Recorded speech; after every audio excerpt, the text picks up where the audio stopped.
en muchos casos para mal y en pocos para bien, el tema de la justicia ha sido parte de las primeras planas de los diarios impresos y de la televisión y de la radio. Pero nosotros queremos destacar un esfuerzo que se está llevando a cabo como reacción a esos comentarios de rescate de uno de los poderes fundamentales de la institucionalidad democrática. Como hablamos con nuestros invitados antes de entrar al aire, definitivamente es un trabajo que se realiza en la República Dominicana por vocación en su 100%. Eso es lo que los mueve a ser justos, a hacer su trabajo en un país donde definitivamente hay tantas deficiencias en el sistema judicial. El primer consejo que le dieron a Moisés cuando sale de Egipto, su suegro, cuando le dice, oye, esta carga de trabajo, ¿cómo yo ordeno a esta gente que ya la he liberado, pero no sé cómo ordenarlo? Su suegro Jetro le dijo, nombra jueces. Una sociedad tiene que nombrar jueces y proteger a los jueces para estar organizadas. Gracias por aceptar nuestra invitación. Tenemos a Samuel Arias, que es coordinador de la cumbre de análisis de este tema judicial, y el juez Francisco Pérez. Bienvenidos, gracias por Gracias por estar con nosotros. Gracias. Francisco Pérez. Sí, Francisco Pérez. ¿Quién es él? No.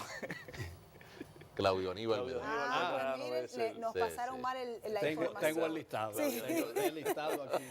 Entonces son dos los que no han venido. Sí. ¿Dónde están sus dos compañeros? ¿Qué pasó? Se quedaron dormidos, parece. Claudio Aníbal Medrano. Perfecto, pues nada, vamos a entrar inmediatamente en materia. Como dice Homero, el sistema judicial en la República Dominicana no es el único que se encuentra en crisis, pero sí es determinante para que en un país fluya de la manera correcta, porque si no hay justicia, si no hay consecuencias, entonces no hay orden. Cada quien anda pues por su lado, y me imagino que es la intención que tienen con esta cumbre judicial nacional. ¿Cómo ustedes, desde la perspectiva de magistrado y de juez, pueden evaluar a la República Dominicana en el Poder Judicial? Bien, en primer lugar, gracias Lorena y Homero por la invitación a compartir con ustedes estos aspectos de la Cumbre Judicial Nacional. Básicamente, cada cierto tiempo, una institución a los fines de seguir adelante necesita una evaluación. Y en este caso es una iniciativa que nace del mismo Poder Judicial y que pretende que con los insumos tanto externos como internos del Poder Judicial, nosotros nos aboquemos a reflexionar sobre cuál es la justicia que deseamos tener y que merece la sociedad dominicana. Y en eso estamos. Cumbre se conoce regularmente como un solo día, pero no, nosotros hemos estado trabajando casi todo el año en el desarrollo de la cumbre. Es más una cordillera que una cumbre. Es correcto, sí, va de lomita en lomita, sí. Claro está. Sí, y ya nuestro evento culminante será el 7 de octubre. ¿Cuáles son los temas que han ido tratando en esa cumbre? Bueno, Claudio. Lo que ha hecho la Comisión Nacional es definir unos objetivos en primer lugar y luego unos 6 ejes fundamentales a partir de los cuales se ha llevado a cabo un escenario, un espacio de consulta que se ha replicado en las diferentes provincias de la República Dominicana o departamentos judiciales, en el que se ha convocado, a los que se ha convocado a la sociedad civil y a los mismos actores del sistema. Es decir, se ha hecho una consulta con los jueces, con los miembros del Ministerio Público, los miembros de la Defensa Pública y luego con los representantes de la sociedad civil de manera abierta, de modo que se trata de una consulta plural, así lo concebimos desde los mismos objetivos de la cumbre. Y en ese escenario entonces hemos analizado temas que diríamos que son fundamentales para el sistema de justicia. En primer lugar, el tema de la autonomía y la independencia del Poder Judicial. Es decir, que aunque nosotros tenemos una constitución que proclama que tenemos a un Poder Judicial que goza de autonomía administrativa, funcional y presupuestaria, en términos reales sabemos que no es así. Y basta indicar que cada año el Poder Judicial propone un presupuesto que no le es aprobado. De hecho, definitivamente. hay una norma que obliga a darle un porcentaje Claro. del presupuesto que no se cumple esta norma. Claro, recientemente vimos que un funcionario del gobierno dice que reconoce que salud y la justicia necesitan más recursos. Si uno lo ve desde el punto de vista de una sociedad democrática en la que piensa que hay separación de poderes, pensaría fuera del contexto histórico de nosotros que es un acto de arrogancia, desde el punto de vista de que es verdad. el Poder Judicial debiera poder definir su propio presupuesto. Y eso no es otro poder el que debería determinar cuánto claro, no necesita. ¿le vamos a dar más o le vamos a dar menos? Y Es eso es lo que ha estado ocurriendo. De hecho, es una de las cuestiones que nos planteamos de si nosotros somos un ministerio más o si somos realmente uno de los poderes del Estado. Por lo tanto, el tema de la independencia del Poder Judicial es uno de los componentes básicos de este proceso de reflexión y de discusión que finalmente, como le explicaba el magistrado Samuel, va a terminar en una etapa de compromisos final, ¿verdad? Y en esa etapa de compromisos no solo sería hacia lo interno del Poder Judicial, sino esencialmente de quienes toman decisiones políticas fundamentales en la República para que asumamos el compromiso, ¿verdad? Quizá como aquel compromiso de la Moncloa en España o algo así, hacer un compromiso nacional orientado a que el Poder Judicial funcione verdaderamente como un ente de equilibrio de los poderes públicos y que desde ese punto de vista se fortalezca la confianza de los ciudadanos en el hacer de la justicia dominicana. Porque que cumpla para lo que ha sido creado. Claro, los jueces... Porque esa es la función de ese organismo de justicia, es que sea justo. Ustedes le preguntaban al magistrado Samuel de inicio que como qué cosa justifica o hace que un juez sea juez. Es decir, ustedes lo dijeron con otras palabras, pero más o menos. Y él les responde la vocación. Porque definitivamente lo que justifica esto es la vocación. Claro. Tú estás fuego por arriba, fuego por abajo, y ejerciendo nada en dulce, condiciones... Nada dulce, todo agrio. Claro, y sobre todo, como usted menciona, cuando no hay una independencia de este Poder Judicial, cuando la política ha permeado aún esa estructura, entonces tenemos a personas que desean hacer un ejercicio justo, pero que tienen esta presión de este Poder Ejecutivo o de cualquier otro poder, entonces es complicado. Claro. Yo le llamo eso el vasallaje económico, pero yo quiero...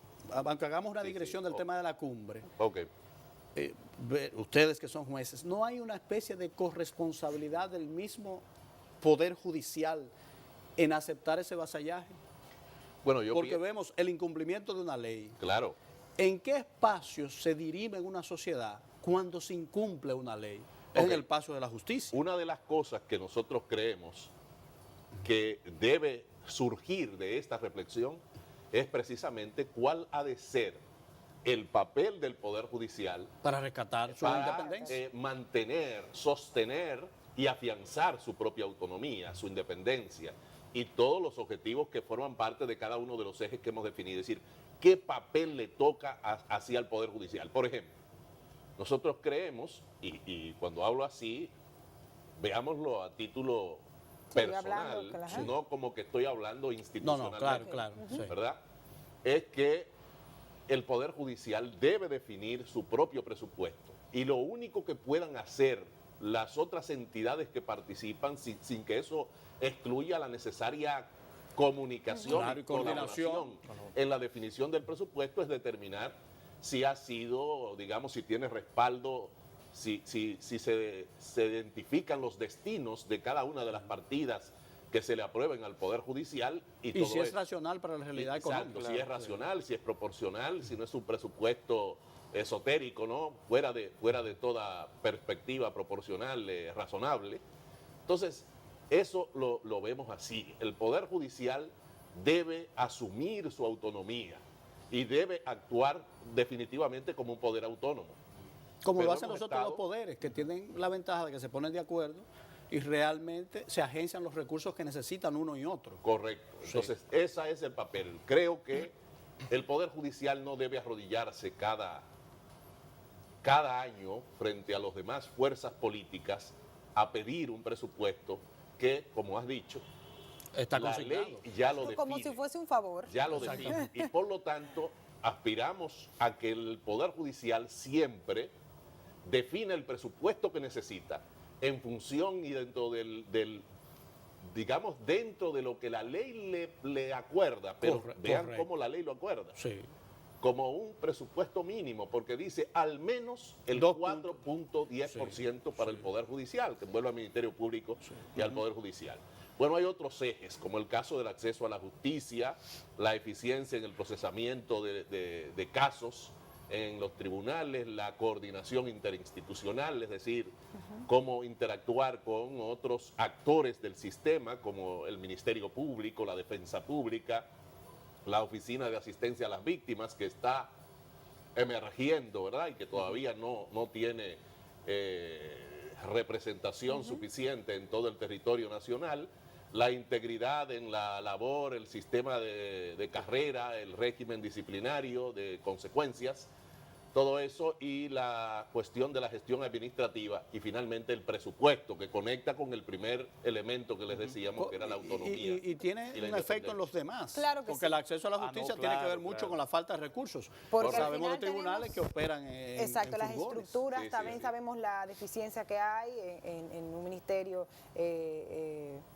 o sea, la cantidad de personas que hay para atender un mismo caso, que tú ves que deberían ser 50 y al Los final tú recursos llegas humanos. y hay 10, los recursos humanos. Entonces, con la independencia del Poder Judicial y con un presupuesto cumpliendo la ley a partir de ese 4% que usted menciona, pues entonces, óigame, estuviéramos en otro país muy diferente al que actualmente es la República Dominicana. Aclarar que el 4.10% es para el sector justicia completo. Exactamente. Para el Poder Judicial Es 2.66. específicamente es el 2.66 Correcto, que sí. establece la ley.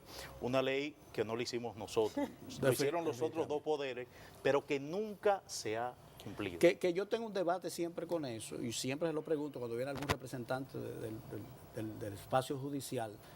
Está la ley, se supone que la ley se hace para ser respetada y todos los años se incumple. Los abogados que buscan siempre los argumentos para defender lo que está mal hecho indican, bueno, que la ley de presupuesto también es una ley y esa ley de presupuesto mata a esa ley especial del Poder Judicial. Pero yo nunca he quedado tan convencido, porque sobre todo, ahora que usted menciona la Constitución de la República, que garantiza esa independencia, Claro.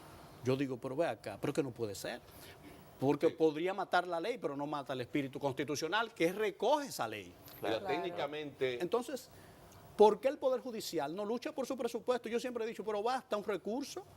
Basta un recurso ante ese presupuesto que aprueba violando una ley que diga, no, ese presupuesto no y va. tenemos ejemplos de O sea, aquellos el Poder que sí han Judicial tiene el luchado por poder ese de frenar el presupuesto y lo han presupuesto logrado. del país y decirle, Claro. corrijan eso como debe O de sea, ir. ¿qué los detiene para que se técnicamente- pueda cumplir esa ley? técnicamente no es posible en buen derecho pensar que la ley de presupuesto de cada año pueda derogar Eso yo no lo entiendo. la ley 19404.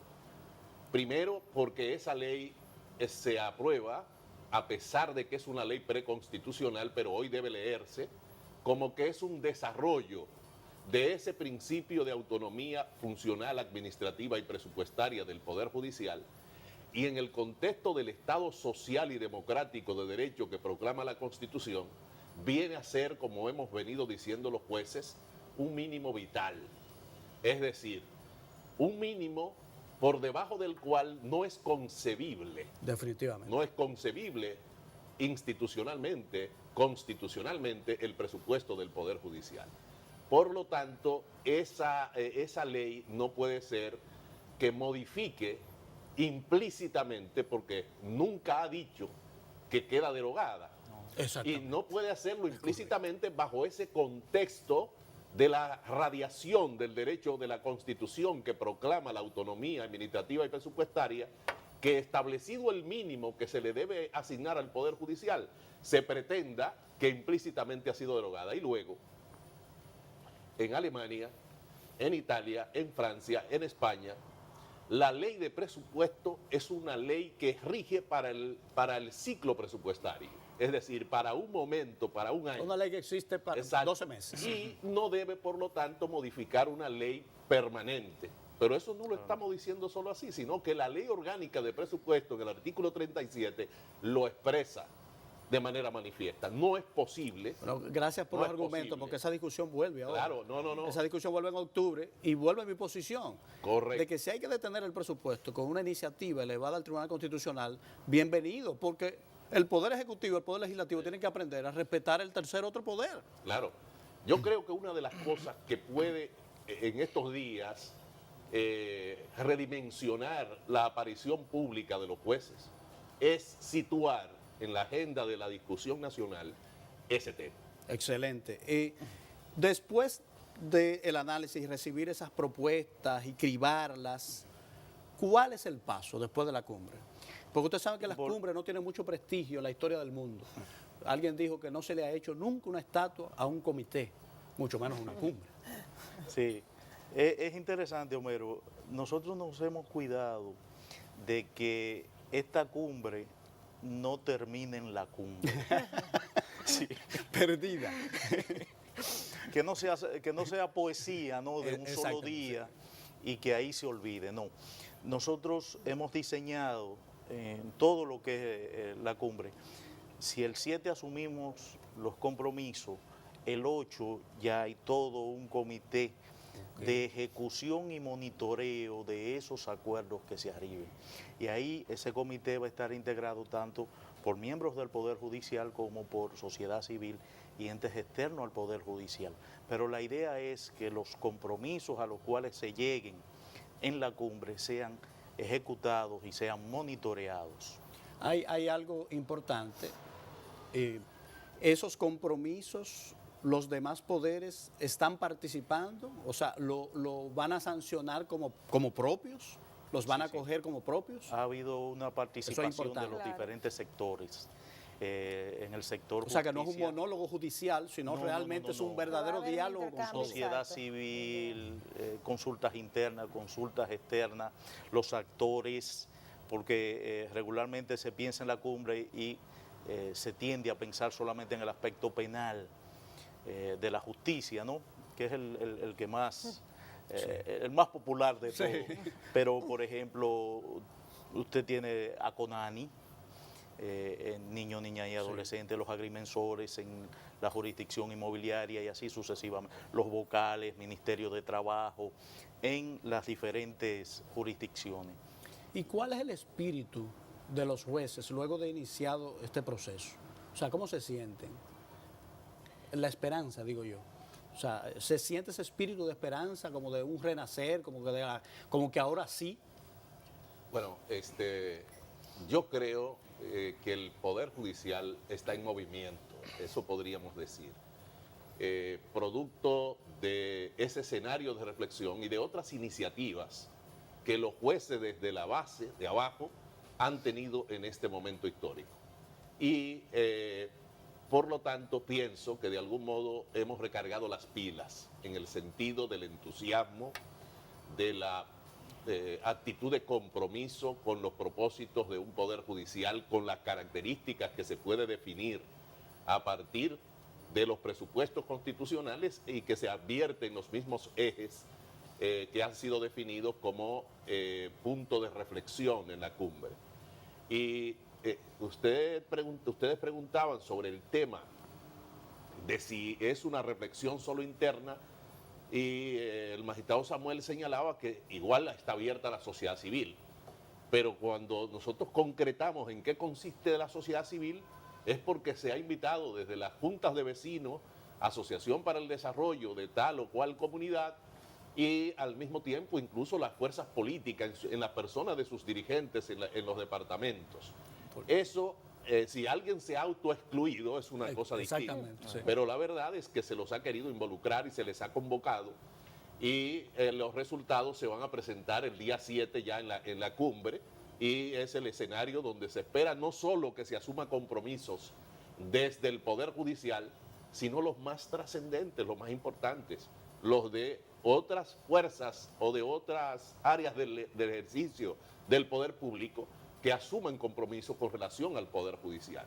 A nosotros, cuando nos planteamos la posibilidad de que en ese escenario de reflexión estuviese cada una de las fuerzas políticas representadas, es porque queríamos que ellos dijeran qué piensan del Poder Judicial Claro. ¿Cuáles son los remedios que ellos plantean para los problemas que se le puede atribuir al Poder Judicial?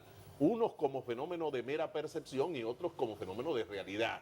Es Y decir, también para que vean proyectados las consecuencias de sus acciones, porque muchos de los problemas que refleja el Poder Judicial vienen de esa institucionalidad partidaria maltrecha y de su visión de la justicia. Claro. O sea, que es bueno que yo La entienda. justicia a la medida. Exactamente, que tienen que mejorar su visión de la justicia. Le deseamos todas las suertes del mundo, porque la suerte de ustedes es la suerte del país.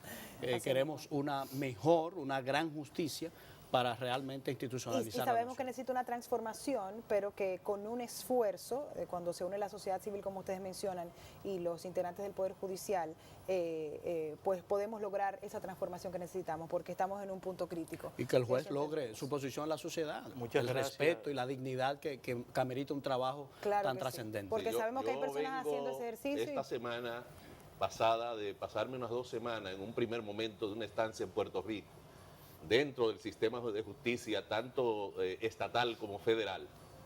Y la verdad es que uno pensar en la autoridad que tienen los Sí, jueces, claro. autoridad Definitivamente. legitimada en la comunidad, y lo que sucede en nuestras democracias débiles de América Latina, de la que nosotros somos parte de esa estampa, ¿no?